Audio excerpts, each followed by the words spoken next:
À votre tour, Eva Rock, pour votre choix télé ce soir. Il m'a appelé Malala, c'est sur France 5 à 20h45. Oui, vous savez, en 2014, elle obtenait le prix Nobel de la paix à l'âge de 17 ans. Vous vous souvenez sans doute de l'histoire de Malala, la jeune Pakistanaise victime en 2012 d'une tentative d'assassinat par des talibans qui lui ont tiré dessus dans un bus scolaire. Elle avait été touchée à la tête et elle s'en est pourtant sortie.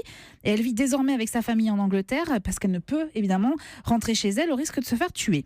Alors évidemment, il y avait eu une grande émotion internationale autour de cet événement et on découvrait alors le destin de cet enfant qui, depuis l'âge de 11 ans, milite pour le droit des filles d'aller à l'école.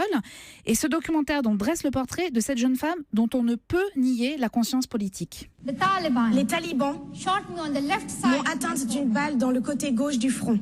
Ils ont aussi tiré sur mes amis. Ils ont cru que leur balle nous réduirait au silence. Mais il n'y a qu'une seule chose qui a changé. La faiblesse, la peur et le désespoir sont morts. La force, le pouvoir et le courage sont nés. Cette voix qu'elle a, elle est incroyable. Elle est incroyable. Et alors vous allez la voir, elle parcourt le monde aujourd'hui. Elle se bat pour le droit des femmes, notamment pour que les enfants puissent aller à l'école. Tout ça sous le regard admiratif de son papa, parce qu'il y a une relation entre les deux qui est quand même assez incroyable. Et en même temps, et c'est ce que j'ai adoré dans ce documentaire, c'est que ça reste une adolescente qui aimerait tellement retrouver sa maison au Pakistan et qui rit évidemment en regardant Les Mignons par exemple ou ses sportifs préférés sur YouTube. Et lui, c'est Roger Federer. Tu l'aimes bien? Pour son tennis ou sa coupe de cheveux? J'aime bien sa coiffure. Il en change tout le temps. Voilà, on passe de sa vie d'adolescente à son combat vraiment auprès des populations.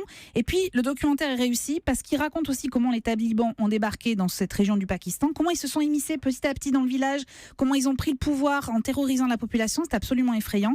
Alors, on va préférer continuer à écouter Malala. Un enfant, un enseignant, un livre et un stylo peuvent changer le monde. Et c'est sur ces mots de Malala que s'achèvent les découvertes. Merci beaucoup. Ce sera donc ce soir sur France 5 à 20h45. Merci Eva Rock.